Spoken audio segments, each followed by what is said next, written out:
Hi, welcome to Knees Up Mother Brown One2One. I'm Rio. Today I'm joined by West Ham Matchday presenter and podcaster extraordinaire, Chris Scull. Right, Chris, welcome aboard and thank you very much for joining us today. It's a pleasure. It's a pleasure to be back on Knees Up Mother Brown, where I belong.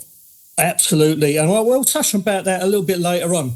So other than becoming an author, a father, the co-host and host of many fantastic podcasts, becoming the face of West Ham on a match day. What have you been doing? And have you had the time to do anything? Hosting the best halftime entertainment in any football ground in the country. That's what I've been doing. Hammer time. Also, I saw, I don't remember, Beat the Batak. Did you see that? Yeah. I saw Ginge. He was doing a game of Batak. It must be the same machine. It must have been hiding in London Stadium all these years. The thing we used to do at halftime before Hammer Time. Yeah, that Batak machine is still going. So I heard that we were going to chuck it in the canal. I'm surprised it's still going. Purchase, was it? Was that one reason we didn't get a strike that year? Because we bought that. I like to think it was the UK taxpayer who bought that Batak machine. Well, no comment on that particular. So, mate, it's delighted to see you again. And I've got to say, you've been living the dream, really, from a football fan's point of view, and particularly from a West Ham fans' point of view. You're living the absolute dream, aren't you? You're presenting Iron Casts. Yeah. You're meeting the players, officials, the managers, the coaches, the lot at West Ham United. And, you know, you're a person who every single West Ham fan is completely jealous of. How's that going for you? And do you know what? I fully appreciate that. And do you know, it's like the 5-year anniversary of COVID today. COVID was actually a big eye-opener about how lucky I am to do what I do. Because, you know, when it all went away and we weren't allowed to go to games and, you know, all that stuff I've been doing with West Ham stopped, I was like, wow, actually, when it resumes, I'm gonna remember every single thing. And I've got so many mementos from like those European trips. I've become like a hoarder. I appreciate it every time I'm doing something West Ham, every time I'm doing a Hammer Time, every time I get to meet a player, doesn't matter who they are, like wristbands and accreditation, everything. I'm just keeping it all. I'm really in a moment of just like so appreciative of the stuff I get to do. So I appreciate there's probably some jealousy that I get to do it, but I am, believe me, like I know how lucky I am, and I really do. I try and save it every moment very consciously. Yeah, I think, it's great. Yeah, I mean, speaking from someone who knows you very, very kind of vaguely, I don't think anyone could ask for a nicer person to be going through this, because you come across so well and you do everything so professionally and with a big smile on your face. And you're actually a genuine West Ham fan, so I don't think people would begrudge you, mate. I think people are just a little bit on the jealous side. Do you know, someone shouted at me, I went to Goodison Park, and some fan shouted at me, "You're not a real fan." And I was like, I pretended I didn't hear. But in the back of my head, I was like, I did a podcast about West Ham 30 years ago, essentially. Like, I don't know what more credentials I could have as a long-time fan than to have absolutely milked the fact I was a season ticket holder 30 years ago. Do you know what I mean? But, yeah. I had a bit of as you mentioned at the top, I've had 2 kids in the last few years. I've got a 6-year-old and a soon-to-be a 3-year-old. So over that period, I've kind of stopped. I wasn't able to go to as many away games as I had. And obviously getting involved with West Ham has been really across that period, like the last 6 years. And then also we had COVID. But my son was born right in the middle of the first Europa League run, so I didn't get to go to many of those away games. But I kind of started going back to away games over the Conference League. And then this season, again, I've been able to go to some away games. And I feel like I'm back. This is my announcement. I'm back. And the missus is letting me go to away games as well as working home games. This is a great... All we need now is to start playing better on the pitch. And then I'll say I'm living the dream again. Yeah, one step at a time. Don't ask for that second bit too much, will you? You know it's going to take a long time. Yeah. So I'm just going to go back through your kind of... we're going to touch upon the KUMB podcast, obviously, because this is why we're all here, basically. But just going back through what you've done since, I mean, Quickly Kevin was a roaring success. And again, not just living a dream from a West Ham point of view, but also from, like, say, a football fan's point of view. I was kind of a massive fan of 90s football. That was kind of the second era that I had. And you've met people like Matt Lettice, interviewed Hoddle. So many people. I met Lettice before he was mad. Exactly. You know, he was always a genius. They always tip over the edge at some point. Yeah. Yeah, Danny Baker, Scull. Yeah, met them all. Yeah. And then we ended Quickly Kevin with just a little under 9 months ago, ended it at the London Palladium with Kevin Keegan, like to close the circle on that story of doing a podcast about football in the 90s, to end the podcast with the guy whose name is in the title. Yeah, so it's been brilliant. Like, I don't take that for granted, and definitely the last few years of it. I've got actually the signed shirt. The shirt I wore at the London Palladium was the Old England grey Euro 96, and I've got that signed by Kevin Keegan. And again, this is part of my hoarding, just being appreciative of all these things I've got to do. Quickly Kevin was just amazing to meet so many people. Amazing guests we had, like you mentioned a few there. But obviously, there's a sequel now. Let's Be Having You. And weirdly, this afternoon, I was texting and chatting to Ray Stubbs. So the madness and the insanity there, it continues. That's what I was going to next come on to, because I've been listening to Let's Be Having You as well since the first episode. And Ray Stubbs has probably been my favourite guest so far. It came out this week, didn't it? Yeah. And it's been absolutely amazing. He's such a great guy. But again, now you're moving on to the next generation of the football, kind of the spectrum, the 2000s. What have we got in store? Can you let us know, or is it all under wraps? Oh, Rio, you're going to love next week's episode. A little fella called Nigel Rio Coker. And I tell you what, I don't know about. I think a lot of West Ham fans have a feeling about Nigel Rio Coker that is maybe caught up with his final season and cupping the year when he scored against Man United. But I think give the man a chance. Hear what he's got to say. I think you'll emerge from it with very positive feelings about him and his time at West Ham. And the other thing about Nigel Rio Coker, I've got to know him a bit and been out and had a few beers with him, that kind of thing.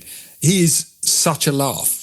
And I actually said this to him, like, you seemed miserable when you played for us. Like, when did you ever see Nigel Rio Coker smile when he was playing for West Ham? But in real life, he's actually a great guy, really funny, and it will surprise you, I think. I'm interested. As soon as you've listened to it, text me, because I want to know what you think. Will do, mate. It's another thing, it's that era, isn't it? That whole era under the Pardew, going to Cardiff 3 times in 3 years. Despite the fact that things went a little bit sour every now and then, you know, you still got great memories of everyone involved in that. And Nigel might be left under a little bit of a cloud, but you know, I'm just a bit gutted that he doesn't get involved with the ex-player nights, because I've been to a couple recently. What? He lives in America. That'd be the reason. He lives in New York, but he used to live in Miami. He's not lived in the UK for probably 8 years. Okay, no, because I know like Bish has come over. We've had Morley, Sebastian Schemmel there. Yeah. They've all come over. So I'll have one. No, Nigel, I've been with him at London Stadium, but not, every time he'll come over, he'll text me, but there's not a lot. He'll come over like a couple of 2 or 3 times. Like probably 2 or 3 times the last 5 years, maybe. Okay. And come to a West Ham game. Cool. But you know, he's a big deal. He's on CBS. He's like the Jamie Carragher, Gary Neville out in the States. So he's like a pundit on those shows. And again, he's got a great personality. Excellent. That's my first bit of research that I've absolutely bombed with. I hope all West Ham fans listen to this. We'll give Nigel a bit of a break now they know that he's not turning to his ex-player nights because he's in a different continent. Yeah, I'll give them all a heads up. You know, it's the one thing I can do a little bit. So moving on, obviously you've also doing What a Time with Ellis James. Oh, What a Time. Yeah. History podcast with Ellis James and Tom Crane. Slight diversion from the normal football stuff, but again, you're enjoying it, obviously, because it's coming across incredibly well.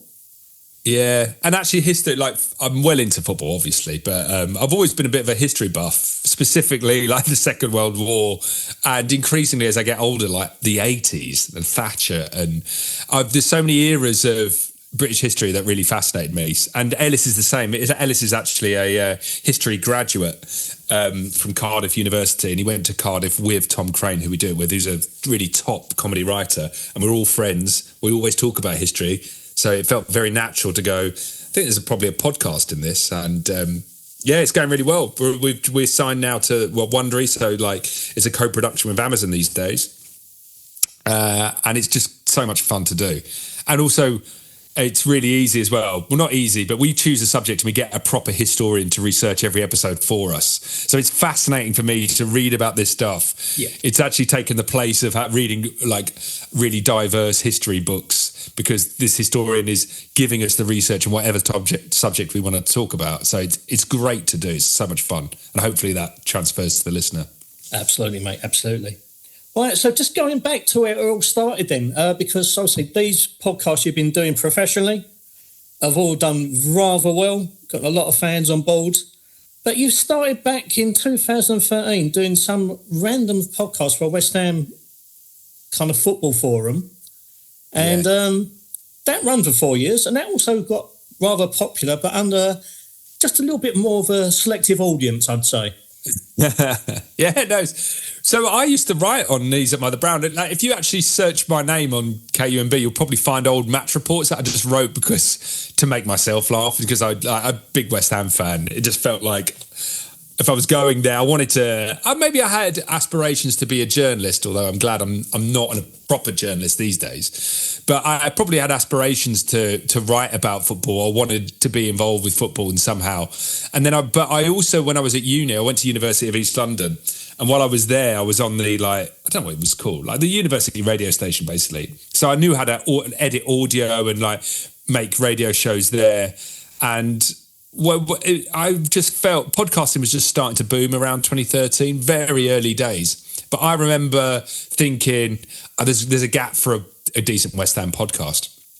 And I knew James because I used to work in telly. I worked for BBC Sport, and I worked on a bunch of weird BBC shows like Strictly Come Dancing. And through that, working in telly, I knew James Longman, who went out to become the exec producer of The Late Late Show with James Corden. And between us, we knew a lot of West Ham celebrities or West Ham ex-pros that we could tap up. And that was really the genesis. I remember emailing Graham and saying, would you be up for doing a Knees Up Mother Brown podcast if we just produce it all and host it on your site? And he was very great, kindly said, yes, fine, go for it. And that was the start of my podcasting career, formally, I guess. Yeah, so thanks to Graham, thanks to KUMB. But it was so much fun doing it. 4 years, was it? 4 years? It feels... Yeah, nearly 4 years. Just checking earlier on today, because all the podcasts are still available via the site if anyone wants to download and listen. There's some absolute crackers on there. Actually. There's some absolute crackers. The Bobby Moore one especially, that went down so well. Yeah, I'm really proud of that, actually. I'm glad you say that, because I don't feel like anyone's really listened to it these days. But yeah, I did a Bobby Moore audio documentary and got loads of big names on there. That was the first proper piece of audio done. We should have said, actually, we got nominated for awards because of that. We got nominated for a Football Supporters Federation award and quite a few different awards. Didn't win any of them, but it was nice to be nominated. Yeah, and do you know what as well? I don't know if I've told you that, you or Graham, this, but when I stopped doing it, it turned out that people at the club, the old commercial director, Karim Varani, listened to it. And when we announced this would be the final one, he rang me, he got my number from someone and rang me up and said, look, if you're not doing this, why don't you come into the club and start hosting the lounges? And that was how I got into West Ham. It was through Knees Up Mother Brown, through doing that podcast. So it kicked off my podcasting career and basically got me a gig working for the club I love. So I owe a lot to Knees Up Mother Brown and Graham in particular. And actually, do you remember the last time I saw Graham face to face was... it was the semi-final in the Conference League. Was it Alkmaar or was it Eintracht Frank? Was it last season? maybe it was a big European game at London Stadium, and Graham just emerged out of the crowd while I was doing just interviewed Ray Stewart and hyping up the crowd, and then suddenly there was Graham, and I was like, wow, this is what a moment this is, like getting the crowd hyped up for a big game at London Stadium in Europe, and then here's Graham, the guy who kind of helped me kick it all off. That was the last time I saw it. It was like he descended from heaven and just arrived there. It was amazing, an amazing little moment. Excellent. Gave him a big hug. Naturally to think of do. So yeah, just going back, looking back in them days of the KUMB podcast, you had, again, some marvellous guests on. You had a few actually dodgy ones like myself and Gnome in particular. But what were your memories from that kind of time, in getting guests involved and getting other people like members of the forum involved? How was that for you? It was so much fun, actually. And I think maybe I don't think I'll ever stop doing anything altogether. But if West Ham were to sack me tomorrow and I lose all these other podcasts, I'd love to go back to it, because it was a lot of fun getting in a room and just talking with other West Ham fans. And I'll never forget, there's so many moments. Actually, now I'm thinking about it. I remember the first pro we got on, I think, was Ian Bishop. And we had someone else on with him. I can't remember who it was that we got on, that also we got on with him. Anyway, we got Ian Bishop in, and it was like, wow, I'm meeting Ian Bishop. Like, that first footballer we met on the podcast was just so excited. And then years later, when I hosted the Fan Zone in Prague, the first footballer we had on stage that day was Ian Bishop.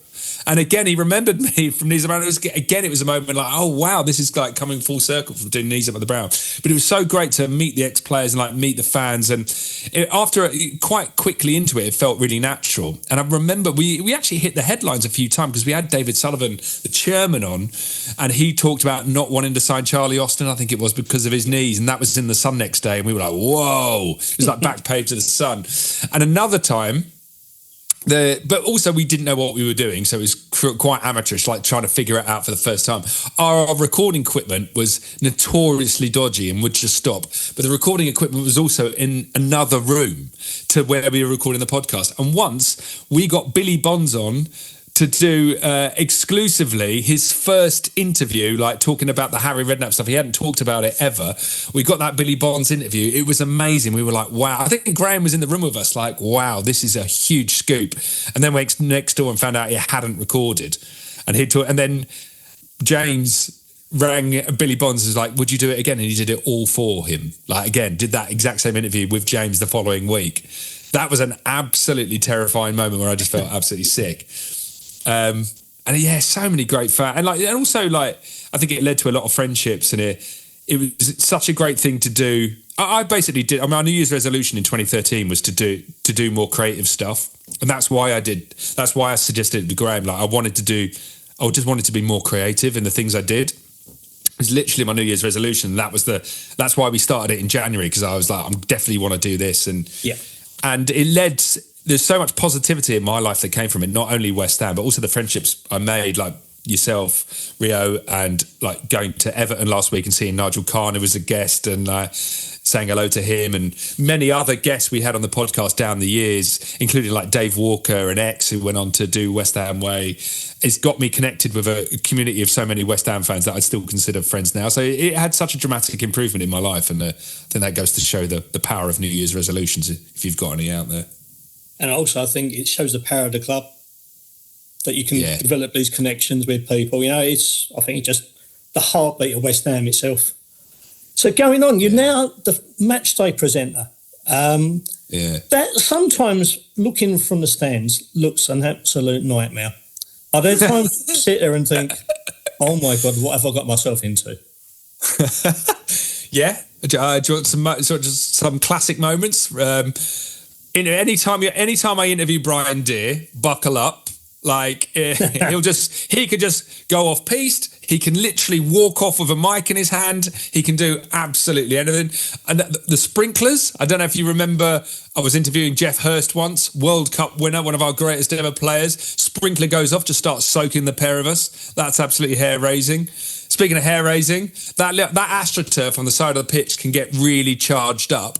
And if you've got like a metal mic in your hand, like you can just fire off static electricity randomly.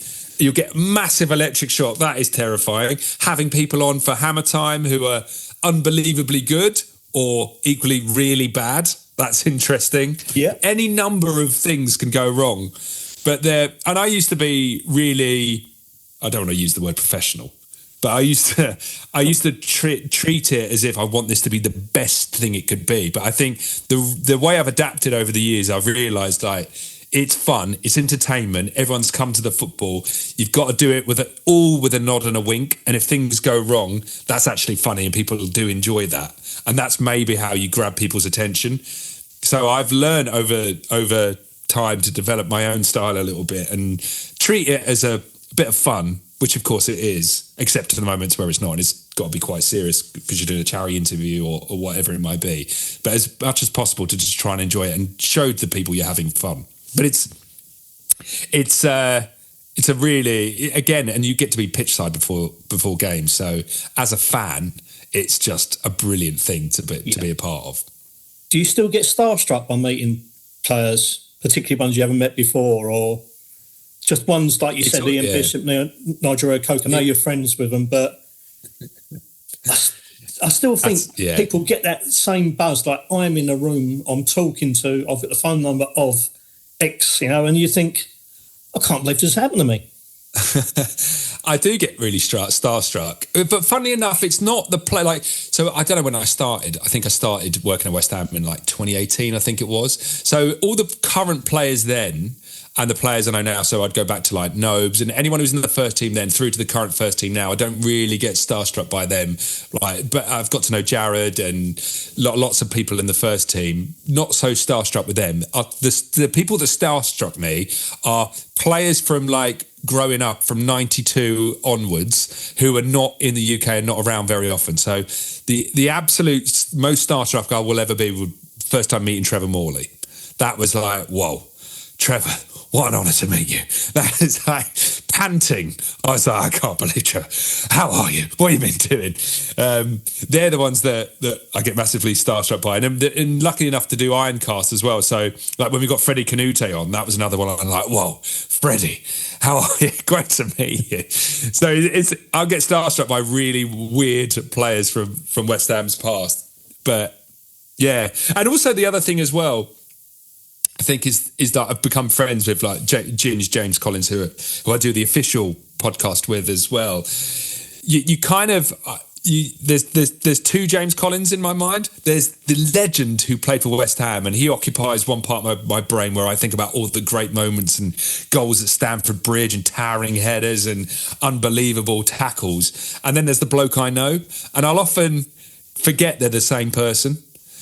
And it's like that a little bit. I've got to know Joe Cole quite a bit, and I forget that they're the same. The Joe Cole I know is the same legend Joe Cole who used to play for West Ham. It's weird. I have to remind myself sometimes that they're the same person. Is a weird thing that I discovered has happened. No problem. Thanks, Chris. Well, just to kind of wind up a little bit now, because I know you're incredibly busy. You've probably got another podcast record in about 10 seconds, knowing you. Just going to go through a couple of little questions, if you don't mind, mate. First one is, why West Ham? Family, all from East London. My mum's from Manor Park. My dad's from Stratford. West Ham fans on both sides of the family. My uncle in particular, my dad's older brother, Barry, was very insistent, took me to games as soon as I was old enough to go. So there was never a choice. And all my brother as well. There was simply no debate that I would be a West Ham fan. And actually, my dad's twin brother was a huge West Ham fan. Went to the 66 World Cup final, the 75 FA Cup final, and the 80, and went to the playoff final. Those 3 years in Cardiff, we all went with him. And in 2005, when we went to the First Division playoff final against Palace, the one we lost, he pulled out, he got his bag that he'd tucked away after being at the 1980 FA Cup final with all the clothes and the scarf he wore on that day, opened it up and was like, here's the hat I wore, put the hat on his head, and there was blood all over it. And he went, oh yeah, I forgot, got in a fight that day. It's blood all over his outfit. So that, there's huge West Ham credentials in my family. And so there was, going back a long, long time, and there was never a debate that I would be a West Ham fan. What's your favourite West Ham moment I know the last 3 or 4 years of the European run, you've been pitch side for all those great moments at the London Stadium. But have you got a particular favourite from that, or is it something else? How can it not be hosting the trophy parade at Stratford Town Hall after we won the Conference League? I've got the framed Conference League final shirt with the whole squad signed it, and pictures of me with Dick and the players and Moisey at the town hall, like interviewing them in front of like an unbelievable sea of people. That 24 hours was probably the best time of my life. It was unbelievable to be a part of. But the mad thing is, like, I got the call. So what was the day? What was the final on a Thursday or Wednesday? I can't remember. I got the call on the Tuesday from the club. If we win, there's going to be a trophy parade, and would you host it? I got that call about 48 hours before the final. So there was even more tension for me. Like, if we win this is going to be even more unbelievable for me. And it was. So that's got to be the peak. Absolutely. Last couple, mate, is what makes you proud to be West Ham? Do you know what? I've kind of touched on it here, but I do think there's something different about West Ham. Like, it is a community club, like, and being involved with the club, it's very specific to this area and the people it brings in. And I increasingly feel like I'm part of a community. And I don't know if you saw Troy Deeney did an interview recently, and he talked about this. And he talked about what, like, West Ham is slightly different. It's a family club. It's a community club.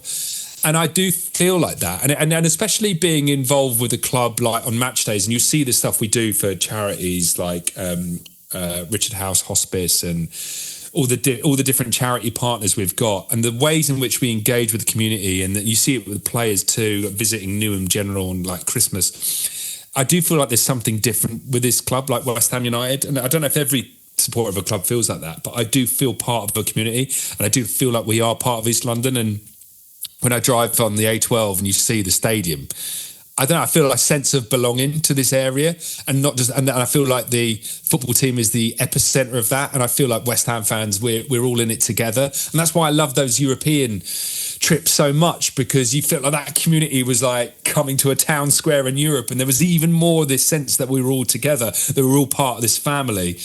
And so that's what I would say is that makes me proudest to be part of West Ham, is that we are a community, and I really feel that. And I feel like that's unique to West Ham. Absolutely, mate.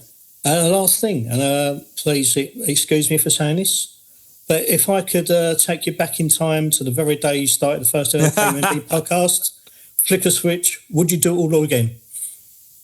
Hell yes. And it would be a better podcast as well, with the experience I've got now.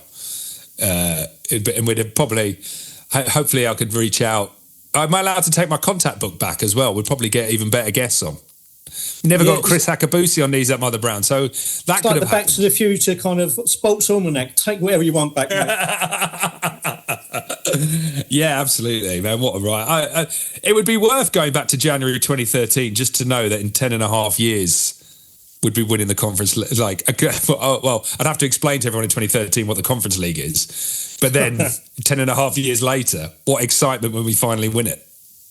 It wouldn't really want a Groundhog Day. You would want Groundhog Decade, because you don't want to go through the follow-up part after that, do we, really? Yeah. Yeah, amazing.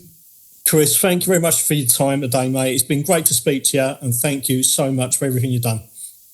Brilliant. Cheers, Vera. Thank you for having me on. And I feel like I'm partly responsible for the tremendous career you've had since coming on Knees Up Mother Brown. So I just want to end by saying you're welcome. No problem, mate. Thank you very much indeed.